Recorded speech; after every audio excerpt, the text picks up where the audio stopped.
Hello everyone, कैसे हैं आप सब।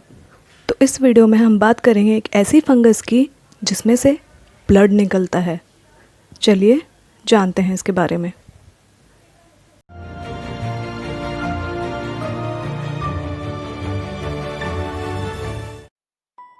तो पहले बात करते हैं कि फंगस आखिरकार होती क्या है। फंगस एक ऐसी जीव है जो ना तो प्लांट्स में आती है और ना ही एनिमल्स में। ये अलग अलग प्रकार की होती हैं। कुछ होती हैं पॉइजनस और कुछ होती हैं बेनिफिशियल। मशरूम फंगस देखने में काफ़ी अट्रैक्टिव और सुंदर होती हैं। ये अलग अलग रंगों में पाई जाती हैं। फंगस ज़्यादातर ऐसी जगहों पर उगती हैं जो कि आइसोलेटेड हो, जैसे कि किसी वुड पे, गीली वुड पे, किसी गीली सरफेस पे, कोई स्वीट फ्रूट पे या फिर किसी फॉरेस्ट के बीचों बीच। कुछ फंगस ट्री के ऊपर भी ग्रो करती हैं। इसको सिम्बायोटिक रिलेशनशिप कहते हैं, जिसमें ये ट्री की हेल्प करती हैं और ट्री इनको ग्रो होने में हेल्प करता है। तो ये ट्री को नाइट्रोजन देती हैं और ट्री बदले में इनको एक ऐसी प्लेस देता है जहाँ पे ये सुरक्षित ग्रो हो पाए। तो दोस्तों, जो मशरूम हम रोज़ाना खाने में खाते हैं एक्चुअल में वो फंगस का ही एक प्रकार है। इसे कहते हैं वाइट मशरूम या फिर साइंटिफिक नेम है इसका अगेरिकस बायोस्पोरस। ये एडिबल फंगस होती है और इसको हम बिना डर के खा सकते हैं। क्योंकि वाइट मशरूम हमारे खाने में शामिल है तो हम इसे आर्टिफिशियली ग्रो करते हैं। आर्टिफिशियल एनवायरनमेंट में इसकी खेती की जाती है।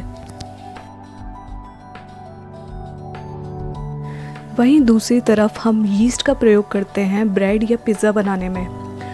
अब ये यीस्ट भी फंगस का ही एक प्रकार है जो मदद करता है फर्मेंटेशन प्रोसेस में।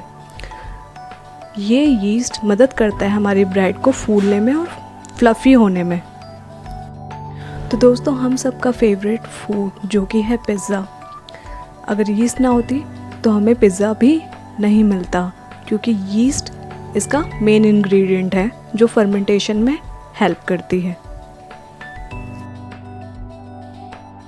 तो मार्केट में जो आज हम वैरायटी ऑफ ब्रेड्स देखते हैं वो सब यीस्ट की ही बदौलत अवेलेबल हैं, क्योंकि यीस्ट फर्मेंटेशन में हेल्प करती है और ब्रेड को राइज अप होने में और फ्लफ़ी होने में हेल्प करती है।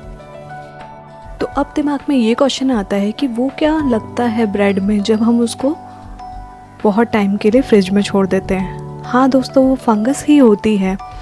फंगस बुरी भी होती हैं और अच्छी भी। तो हमारी ब्रेड को अगर हम थोड़े टाइम के लिए छोड़ दें या किसी भी फ्रूट को अगर हम थोड़े टाइम के लिए छोड़ दें तो उस पर फंगस लग जाती है और वो फंगस हमारी सेहत के लिए अच्छी नहीं होती है। तो जहाँ फंगस हमारे लिए बेनिफिशियल है वहाँ पे बुरी भी है, और कुछ फंगस तो बहुत ही पॉइजनस होती हैं, उनसे दूर ही रहना चाहिए। सारी फंगस एडिबल नहीं होती हैं।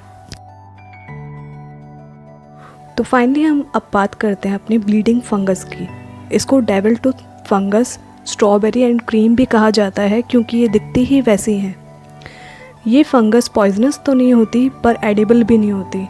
ये एडिबल इसलिए नहीं होती क्योंकि इसका काफ़ी बिटर, कड़वा टेस्ट होता है, तो इसे कोई खाना पसंद नहीं करता। ये फंगस अपने अनोखे लुक के लिए जानी जाती है।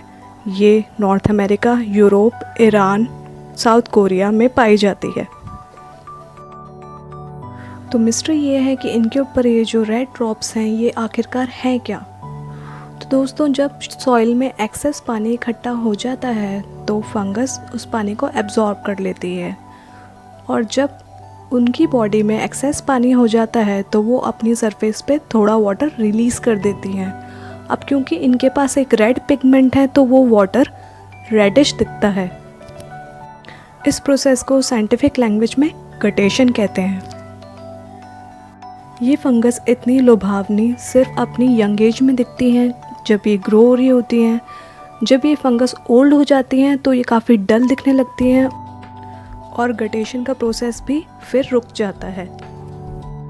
तो अब आप लोग सोच रहे होंगे कि ये फंगस किसी काम की नहीं है, बस ये दिखती ही अट्रैक्टिव है और इसका कुछ यूज़ नहीं है। तो दोस्तों, ऐसा नहीं है। इनके अंदर एक पिगमेंट प्रेजेंट होता है जिसको कहते हैं एट्रोमेटिन। एट्रोमेटिन हेपेरिन की तरह काम करता है। हेपेरिन एक एंटीकोगुलेंट है जो ब्लड क्लॉट्स होने से रोकता है। दूसरी तरफ इनके पास एंटीबैक्टीरियल प्रॉपर्टीज़ भी हैं। दूसरी तरफ इनके पास थैलेफ्यूरिक एसिड भी होता है जो कि अल्जाइमर डिसीज़ ट्रीट करने में भी हेल्प करता है। तो इनके ऊपर काफ़ी ज़्यादा रिसर्च चल रही है और जल्द ही ये काफ़ी यूज़फुल मानी जाएंगी फ्यूचर में। तो दोस्तों यही थी स्टोरी हमारी ब्लीडिंग फंगस की, जिसको डेविल्स टूथ भी कहा जाता है, और हमने फंगस के बारे में भी काफ़ी जाना। अगर आपको वीडियो पसंद आई हो तो इसको लाइक करें, चैनल को सब्सक्राइब करें। मैं ऐसे ही वीडियोस आपके लिए लाती रहूँगी। Thanks for watching.